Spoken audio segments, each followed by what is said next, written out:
your shirts today. Whose idea was it? Where did it come from? And just what went into it? Came from the Players Association, led by Grant Williams, but as a collective, we wanted to come out and show our support for Brittany Griner. She's been over there for an extended amount of time, and we feel like enough is enough. Next question on the left. Chris Gasper, Boston Globe. Hey, Jaylen, I wanted to ask you, in the playoffs, in the fourth quarter, your effective field goal percentage is the highest of anybody in the league at this point at 76%. What is it about the fourth quarter in these playoff games that brings your game to another level? Just trying to win. To be honest, I think that's the only thing that matters. The only analytic or stat or breakdown that matters to me is getting a W at the end of the night. So that's the only thing I'm focused on right now. Tim on the right. Tim Reynolds with the AP.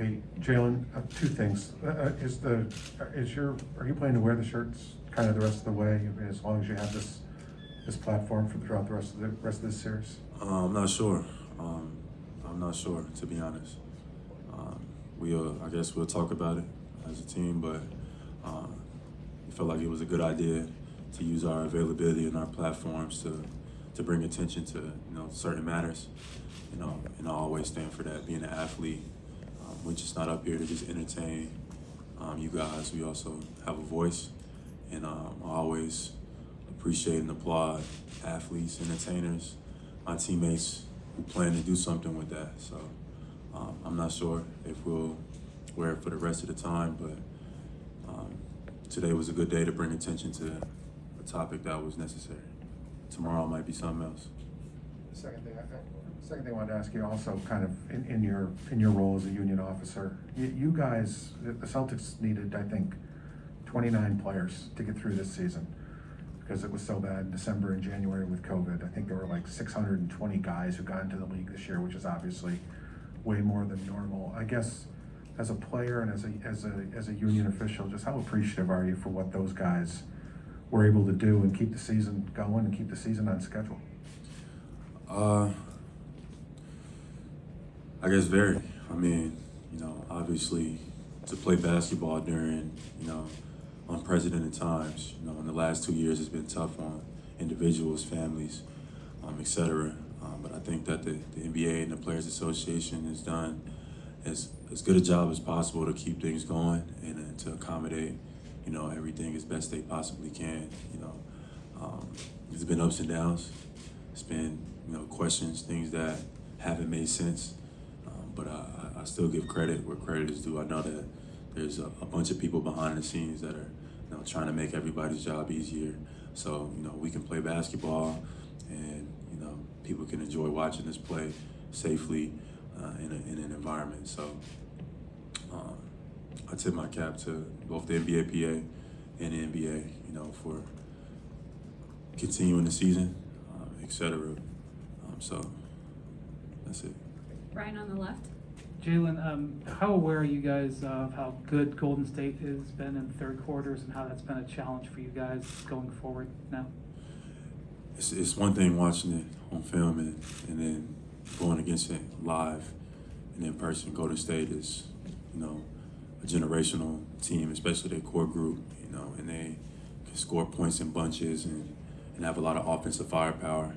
And our job is to try to slow it down and negate it. Every possession matters. It's the NBA Finals, so we got to just go into it with the mindset that we got to put our best foot forward, play some really good basketball if we plan to win any game. So I'm looking forward to the challenge. I know our group is looking forward to the challenge as well. We haven't been consistently as great in the third quarter, but all the other quarters matter too. So we just got to come out and play basketball and try to take away what they do best, which would be, we got our work cut out, but I believe in us. A couple more questions. Next one on the left. Jaylen, two of Al Horford's best playoff scoring games have come in this postseason in year 15. What do you think about when you hear that, and what does that say about his longevity in the league? It says everything. Al has been waiting for this moment. He deserves this moment. He's earned this moment. He's been, he's paid his dues. He's worked. He's been on winning organizations, winning teams. He adds to winning every time he steps out on the floor. Plays both sides of the ball. He's a team guy.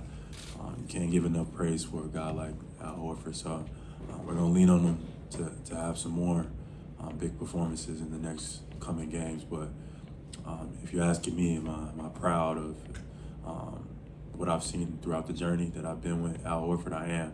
And I'm even more so excited to see what's to come over these next few games. I'm excited for our entire group, but Al is a key ingredient in that. Final question on the right. We all saw the Marcus Smart video from the game saying this wasn't the Heat series. How much of an adjustment after the two super physical series in Milwaukee and Miami, how much of an adjustment was that at the beginning of the game for you guys? And what did it take for you to kind of like switch gears once you saw it live to turn the game around? It's a big adjustment. You know, like you said, going from one series to the next, that game one is important. And so being able to transition in the first quarter, it showed. We gave up a lot of open looks, had a lot of defensive breakdowns.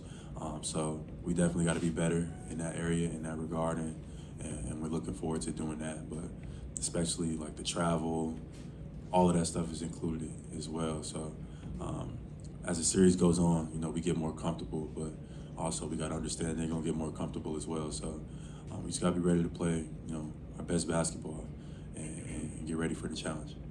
Thanks, Jaylen. Thank you. Thank you.